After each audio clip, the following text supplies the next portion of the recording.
Hello, folks, and welcome to Compound Interests Podcast. I am John Najarian from Market Rebellion, and I am delighted to have Hall of Famer, multiple Hall of Fames, Doug. Is there a Hall of Fame that you're not in? I mean, the gentleman, folks, of course, that I'm talking about is Doug Flutie. He is Heisman Award winner in 1984 for Boston College. One of the most epic finishes of any game ever. And I'm a guy who went to Berkeley, Doug. So, I know a few things about, like we called it the play at Berkeley, where, they had the 7 laterals and things like that against Stanford.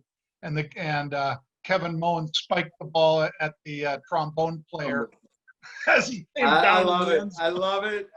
That is, there's a handful of them that are at the top of the list, and that's definitely there. That was the most unbelievable finish, and the band just made it that much more spectacular, running over trombone players and band on the field.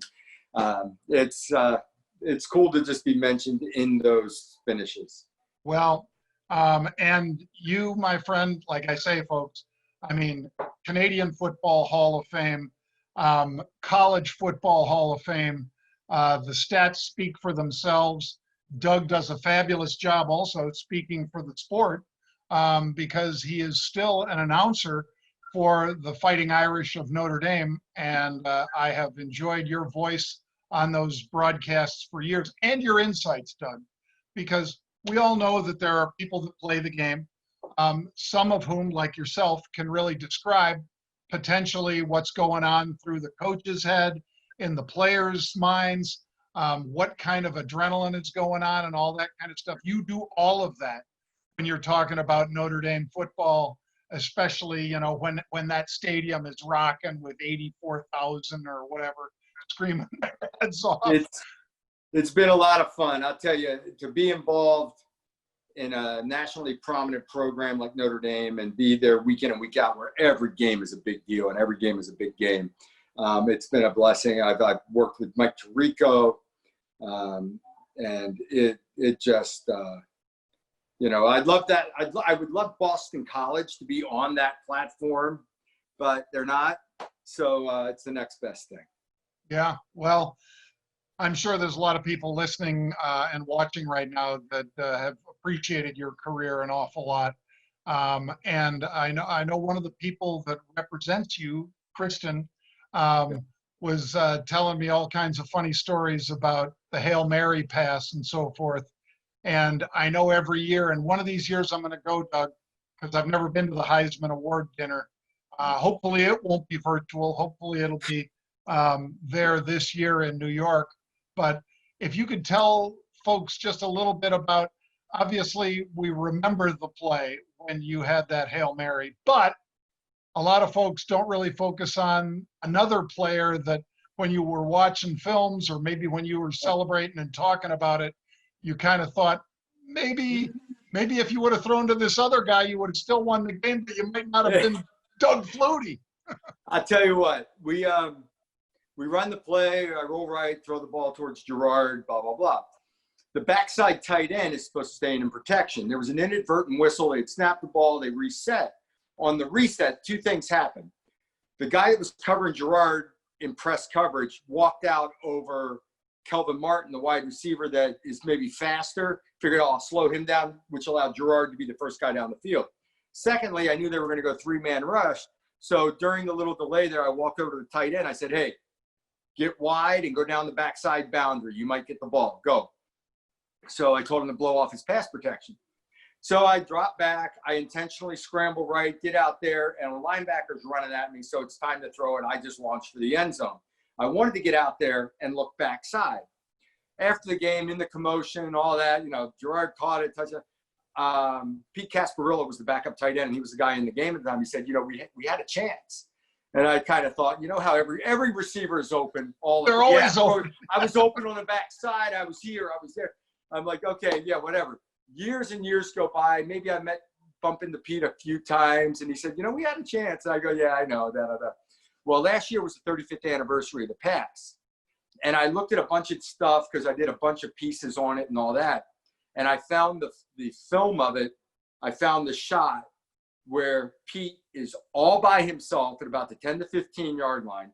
The backside corner that should have been over there had drifted all the way across. He was the guy that bumped into the free safety, making a play on the ball, allowed the ball to go through. So the guy that should have been there was like 30 yards away.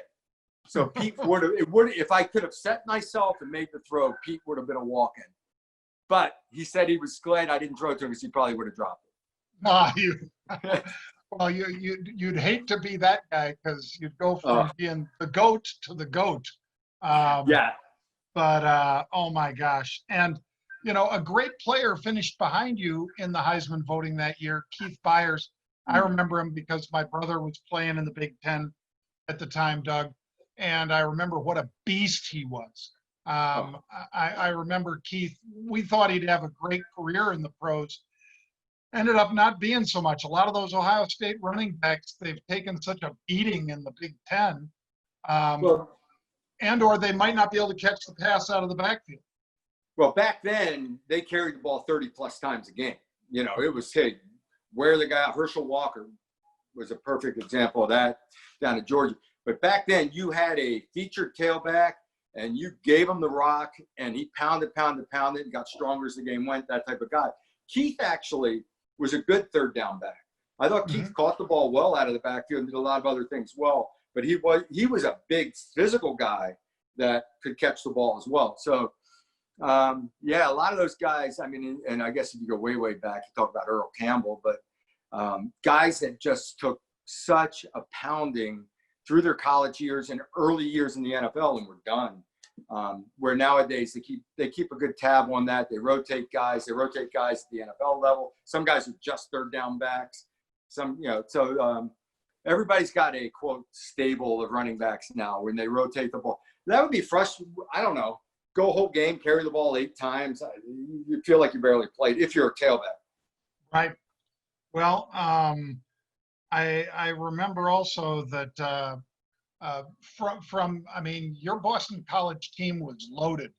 There were a lot of great players on that team. I know you guys had an Outland Trophy winner.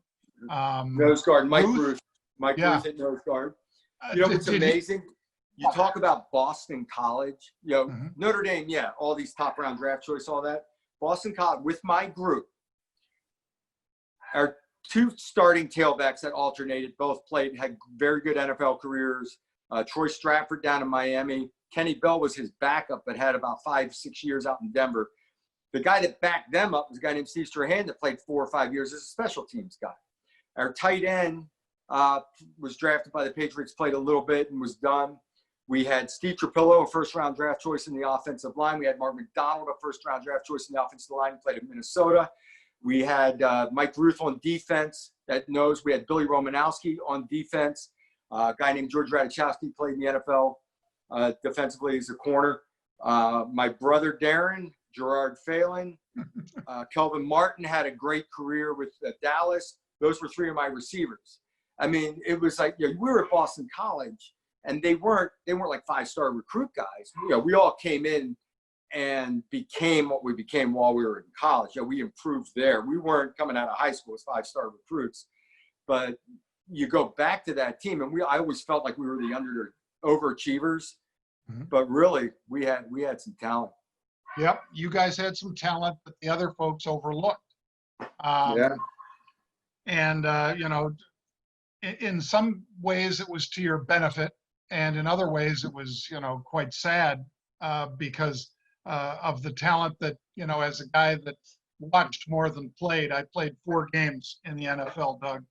So then I was cut, so I ended up watching my brothers. One tried to play at Green Bay, one tried to play for the Lions, and the other, Pete, who's on the CNBC with me and business partner of mine, he played for 6 years. Was not the star, but he was a good player.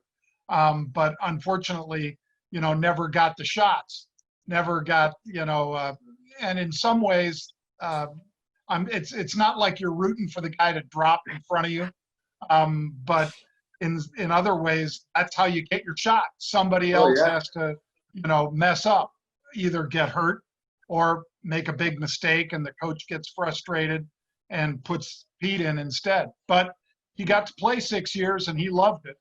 I'll tell you, so much is being in the right system with the right guys around, especially as a quarterback, with the right guys around you to give you the opportunity to shine. Another guy that was from our Boston College team, John Boza, his sons, both the Ohio State boys. John was a great defensive lineman himself. So, so much is, and a lot for me at the quarterback position was the guys you had surround you, having a coach that believed in you, give you the opportunity so that when you are on the field, you're not always looking over your shoulder, afraid to take risks. We were talking before we started this about Jim McMahon out in Chicago. I think Jim McMahon is the only quarterback in history that could have gone in there with Buddy Ryan and Mike Ditka butting heads and been able to be as successful as he was and win a Super Bowl. Because all the rest of us are looking like, you got a great defense. You don't want to screw up. You want to protect the football, be careful, all that. Ditka gets upset. He's in your face and you got to deal with it. Jim was the only guy that would just give it right back. Jim didn't care. He didn't care what you thought. He went and did his thing. And that was kind of what that team needed. Yeah, you're right. It was sad to see that team dismantled, Doug, because clearly they had multiple Super Bowls, potentially Super Bowl appearances at least, and perhaps wins, because when you have a defense like that, and I'm still friendly with Dent and Wilbur and Otis and, a bunch of the guys that mainly Dent and Otis that I see a lot at the games. And it was so sad, things like, Dave Duerson, speaking of Notre Dame, I know you're like I say, broadcaster for him, but this is one of the best guys. No doubt.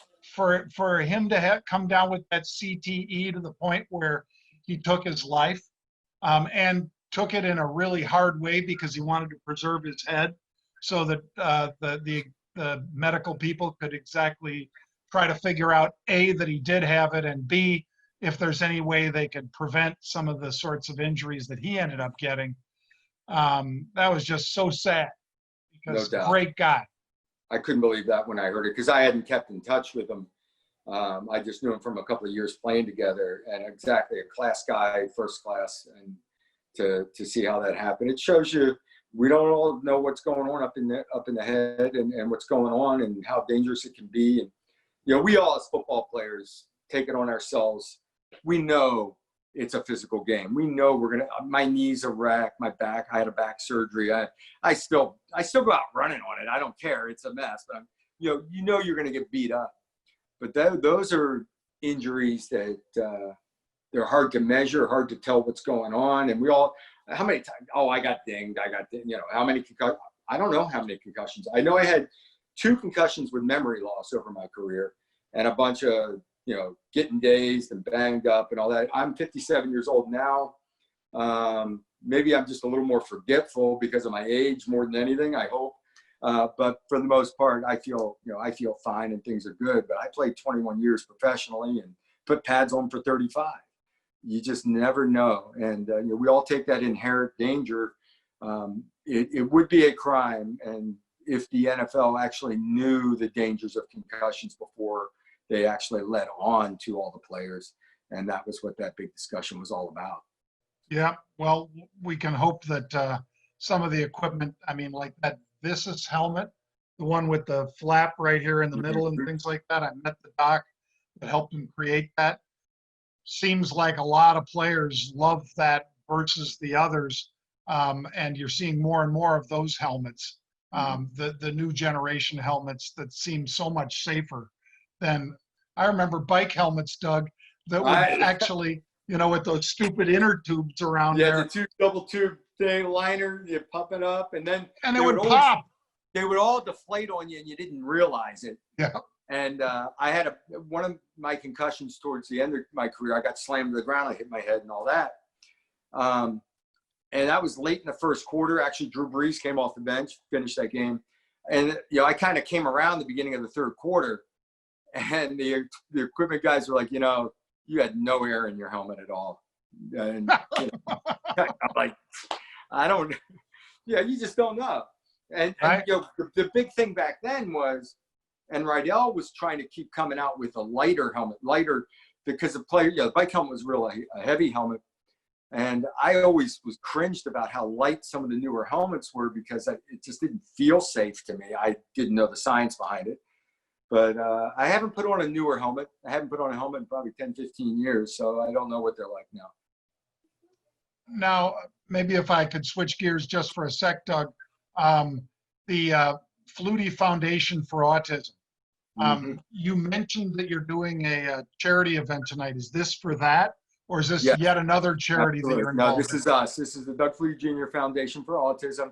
We have a yearly gala that, it's a big deal. We have our band will go set up, and we have a bunch of Boston area musicians come down and sit in, and guys from the band Boston, guys from the band, Jay Giles, Aerosmith, you name it, guys have sat in. It's just been so much fun. And then it's one of our big fundraisers. So it's virtual tonight. You can go to flutiefoundation.org and connect through that if you'd like to join and be a part of it. We actually have a couple of real rock stars sitting in. We videotaped some stuff where the band jammed like through the Zoom thing. I do not know how it works. I just played my part, laid down my tracks. All right. But also Cody Lee. Cody is a young man that when we started our foundation, it was a few years in, we did a bowling tournament out in San Diego, and my band always kind of sets up in areas. So this woman comes up, Cody Lee's mom, and asks if her son could sit in and play with it. He has autism, he's blind. And we're like, oh, okay, sure. Why? Well, this will be cute. And then you try to hold a conversation with Cody, and because he has autism, it's very difficult. And I'm thinking, oh, this may be a train wreck. Come on, please, it'll be cute. If nothing else, it'll be cute. Cody was probably 8 years old, would be my guess. He sat down at the piano, and our band joined in as he started to play. He played Who'll Stop the Rain, a CCR song. And oh my God, he belted it out. He played the piano. I was like blown away. Fast forward to last year or year before, Cody Lee went on America's Got Talent and won America's Got Talent. And Cody's going to do a song for us tonight, virtually and all that. Just an amazing story, because if you met Cody, he has autism. He is blind. Conversationally, he's a little awkward. It's tough. And when he gets behind the piano and he starts to sing, it's amazing. That's fantastic. And we'll make sure we put a link to it in this, Doug. And it's DougFlutieJr.org, or what is it? FlutieFoundation.org. FlutieFoundation.org will get you there. Okay. We'll make sure we put a link to it. What do you think about people getting back into stadiums? Whether it's hockey, football, baseball, basketball. How do you think it happens for the NFL? Let me put it to you that way. Will college and NFL happen this fall? I say yes. I say they play.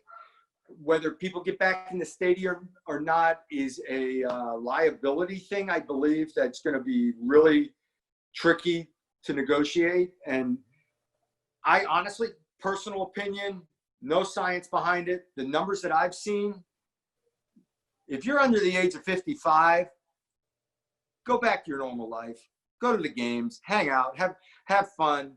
If you're elderly, if you have pre-existing conditions, protect those people.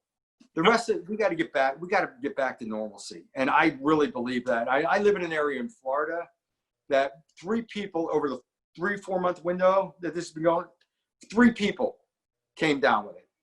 Or 4, 2 came from New York and came down to our town, so they don't count. But over a 4-month window, we're just, a sleepy little beach town, and it's different. We're not New York City. We're not in the middle of a metropolis where everybody's on top of each other, and that's what you get at a football stadium. So yes, I think the numbers may go up, but as far as how lethal it is to people that are healthy and say under the age of 50, I just think we got to live our lives and protect the others. Yeah, I agree. That's personal opinion. Don't know. That's not science, people. Doesn't mean that Doug Flutie said it's okay. Right. And I'm not saying it's okay either, but I have the exact same message, Doug. My message after listening to Fauci every single time he's on TV, literally every time, because my brother and I are on that. channel and Dr. Scott Yeah. Gottlieb and all of these folks.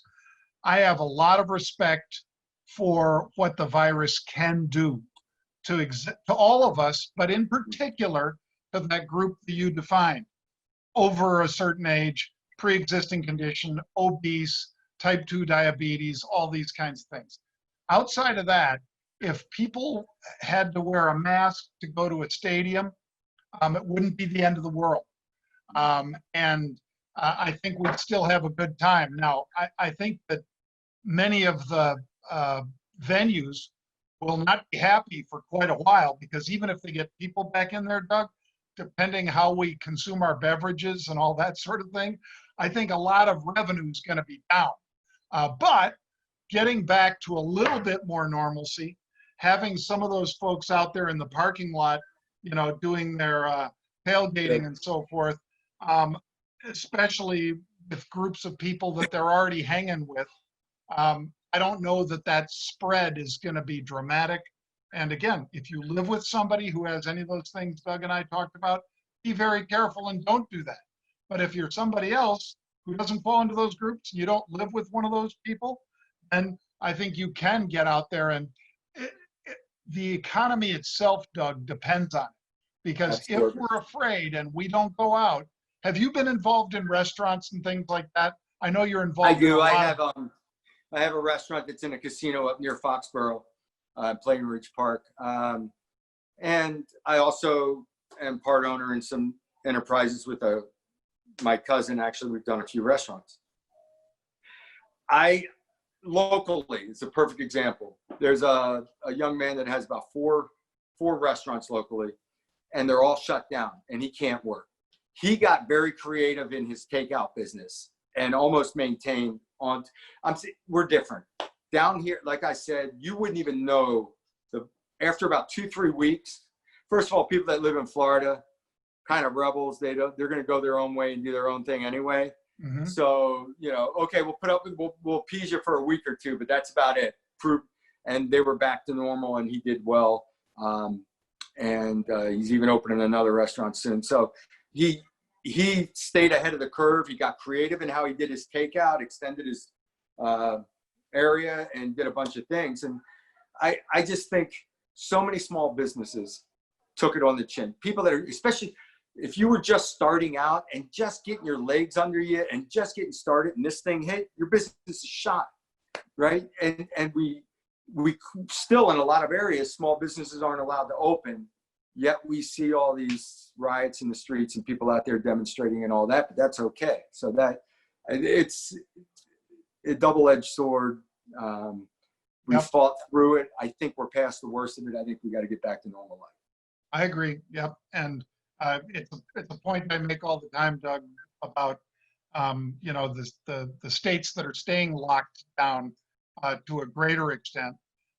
They want to point to, well, Texas is seeing a spike in cases, and yet it's a state of 29 million, and they're calling a spike when they get to 2,400 people and things like that. We care about all 2,400 people, and we hope they recover. And based on what we know, if they're, for instance, Governor DeSantis in Florida, where you are, Governor DeSantis said the average case has dropped from 67 years old to 35. Now, I guarantee you it's going to have a different mortality rate at the 35-year-olds that are on average getting it because they're back out in society versus the 67 to 85-year-old group that, you know, it's a lot more dangerous for those folks. It's not that we don't care about them. We're just playing the odds, and we're saying, look, until there's a cure, what are you saying? That we're not going to have businesses? That everything's going to stay shut down? I mean, nothing works if we do that. Coming back in a smart way is the right thing to do, I think. Again, I'm not the doctor, but I'm saying, you know, be smart about it, but let's get back out there and get these businesses back on their feet. Yeah. Sounds like you and I are on the same page with a lot of this. And, you know, we could dig deep, but a lot of, you know, you can take numbers, just like in football. You can take numbers and do anything you want with them. You can spin them a certain way. You can show the increase. You can show, but bottom line is, you know, if we take accountability on our own Mhm. for all aspects of life, I live at the beach, and there are a lot of crosswalks, and there's been a big to-do over the last year about people crossing the street getting hit by cars and things of that nature. Well, there was a crosswalk there, and you just look. We grew up. Look both ways before you cross the street. When no cars are coming, you cross. Okay, you're at a crosswalk. Great. Just make sure. Make eye contact. Wait till they stop. Right? So then they added these flag things to go across. Now they have flashing lights and the flags and little pylons in the street. And it's like because someone else got hit recently. And it's like at some point, America, we have to take accountability for our own actions in every aspect. Yeah. Now, folks, Doug has his own podcast coming with Matt Schaub. It's going to be called Quarterback Corner, or it already is out there, QB Doug? Corner, yes. Okay, QB Corner. And I encourage you guys to listen to that. How big is DraftKings, Doug? And how big is sports betting? Because one of the things about us being locked down is it has really focused people in on a potential for all these remote ways to game, and so it's not just DraftKings, me picking a team and things like that. You've got Dave Portnoy out there from Barstool Sports, your hometown guy. He has been killing it, and he's playing my game because he's trading and he's pretty good at it.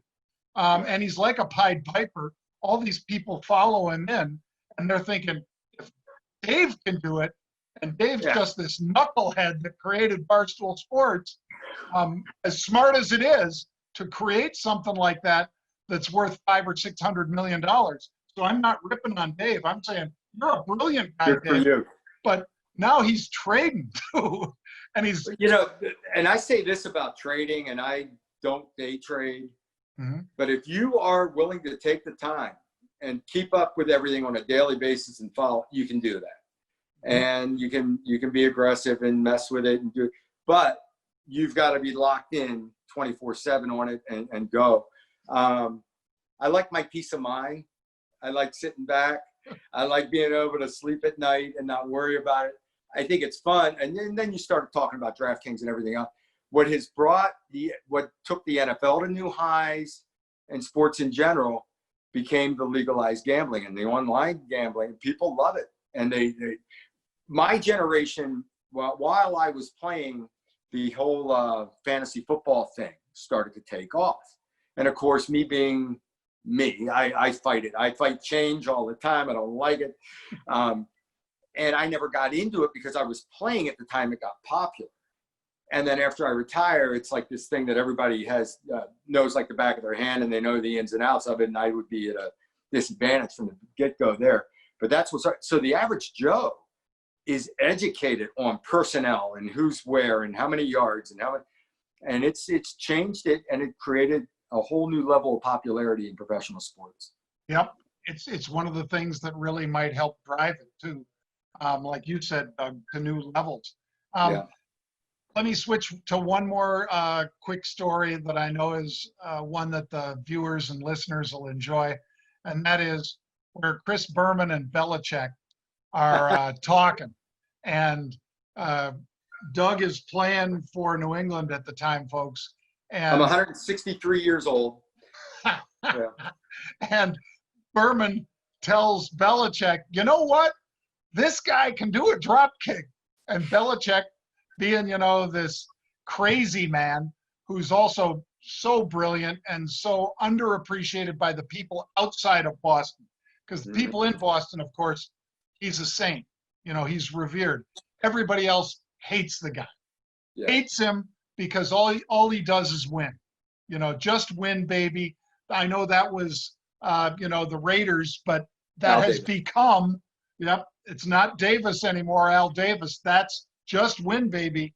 That's the New England Patriots. I mean, for all these, for the last 8 years, it's been Super Bowl win, Super Bowl win, Super Bowl win, lose to the Giants. Super Bowl win, lose to the Giants. Super Bowl win, beat, it's amazing.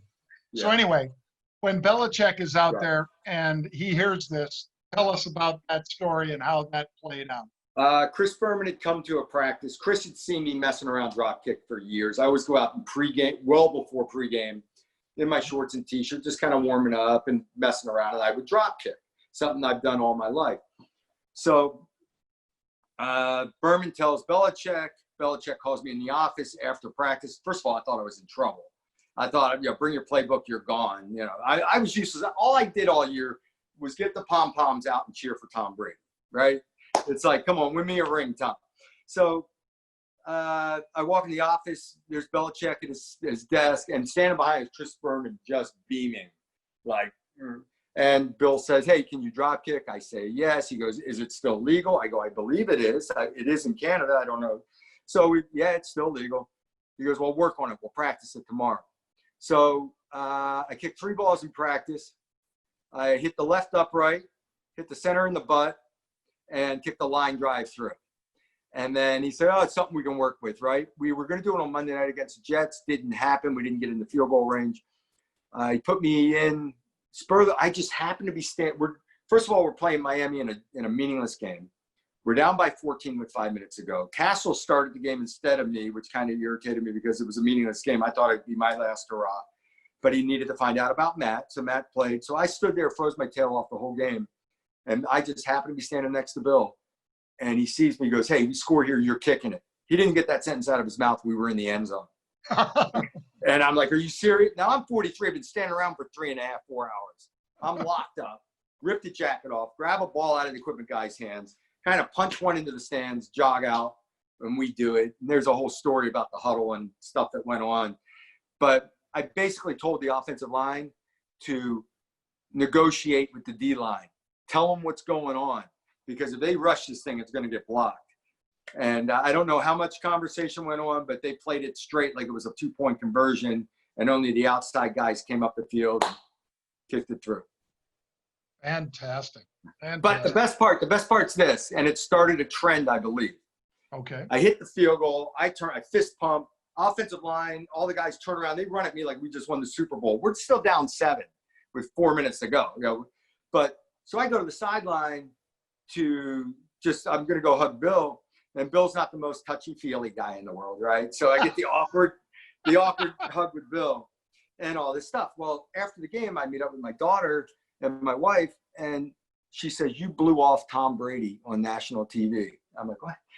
Tom came out for a high five. I went right by him to Bill and blew Tom off on the high five. So I guess it's become a thing. And I think what happens is Tom's kind of awkward with the timing of high fives, and he gets blown off all the time.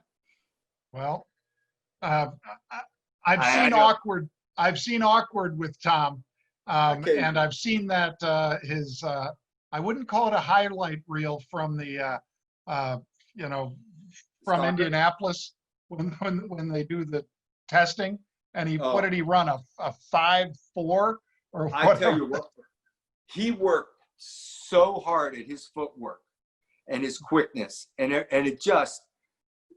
it pains. Tom's my all-time favorite quarterback. Let's get that straight right off the top. Best I've ever been around. Yeah. It's so frustrating as a fan of Tom, and see in the middle of a game, 3rd and 6, and the sea parts, and Tom steps up. It's like, run, Tom. Just go. Just fall for it. You're 9 feet tall. Just reach with the ball and fall. And but his movement in the pocket, he's got good feet. He moves around. He buys time as well as anybody in the pocket. It's just sometimes you wish because you see guys like Lamar Jackson run with the ball. You see guys tuck it under and go at the quarterback position now that are just amazing. And that's the one thing that a Tom Brady, a Peyton Manning never had. Right. Winding up in just a couple minutes, Doug, because again, I want to be respectful of your time, but I wanted to ask you, how do you think Tom does down there in Tampa? This is a big change. Oh, it's a big change. My first thoughts go to, I bounced around a lot throughout my career, and I kept learning new offenses. Mm-hmm. And it always took you a couple of years till you knew it like the back of your hand, and it was instinctive. They do a lot more now in the off season, although it's Corona off season. So, but that they can catch up and get past all that. but the talent he has around him, he's got Godwin and Mike Evans at receivers, guys that he hasn't had. You know, he's had the little slot quick guy and this, that, and the other. The last big time receiver was Randy Moss for one season. So it's going to be interesting to see Tom with a guy like Mike Evans, a big go-to type guy, and what they have. They've got some talent. They've got some athletes around them. Now, you know, Tom. How about Gronk? What about Gronk coming back? I think the great thing about Gronk coming back is maybe he's not going to be an every down tight end. Maybe he is. Maybe he was ready for that. But he's got to feel healthier than he ever did over the last 5 years he played. You take that year off, and you know, he's got to feel healthy. And I think Gronk will be Gronk. I think it's not going to be like a rusty Gronk. I think Gronk will be Gronk.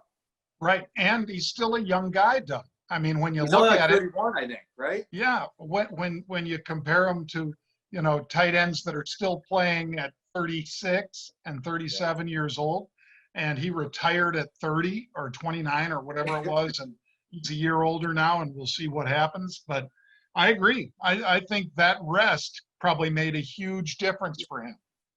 You know, there's a little bit of getting back into the swing of things and getting hit again and all that, and that'll be gone in the first week. He'll be back in the week, and he'll be. I think he'll be off and running. And for Tom, when he was at New England, he won Super Bowls by getting. You know, he had these moving parts. He had a decent little slot receiver, okay guy on the outside, but his tight ends and his tailback that was a good receiver is where he would get his matchups. He would get Gronk in a position to work on a linebacker, or the tailback to work against the linebacker. And those are the guys that made Super Bowl runs for them, because all of a sudden these little quick backs out of the backfield are one-on-one. He gets 11 catches, and Gronk's getting his matchup for a couple of big plays. Those are the positions that you can get those matchups. Doug, I can't thank you enough, my friend, for coming on. Really appreciate it. Kristen, I really appreciate her hooking us up. Just like I say, I got to go to one of those Heisman dinners. She's invited me before, and I haven't been able to get there, but I know that you're one of the kings of that, and that all these kids just, they love you, man. They love you, and they still get to enjoy you because of the Notre Dame games and things like that. So thank you very much. It's a fun weekend. It's fun to see all the guys come back, and you know, it gets a little depressing because we all become a family and we lose people, you know, every year pretty much. And Joey Bellino last year was the first year Joe wasn't there.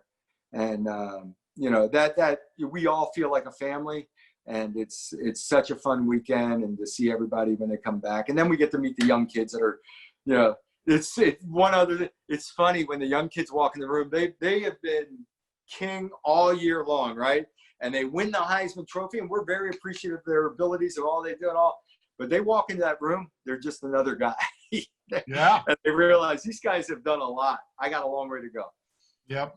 Well, you've done a lot, Doug. We appreciate what you've done. Appreciate what you're doing with the Flutie Foundation. We'll put up a link to that and to your QB Corner podcast. And again, nothing but good things to say about you, your family, and wish you guys well. Stay safe, and we hope to have you back sometime in the future, sir. I appreciate it. Thank you so much. Thank you, Doug.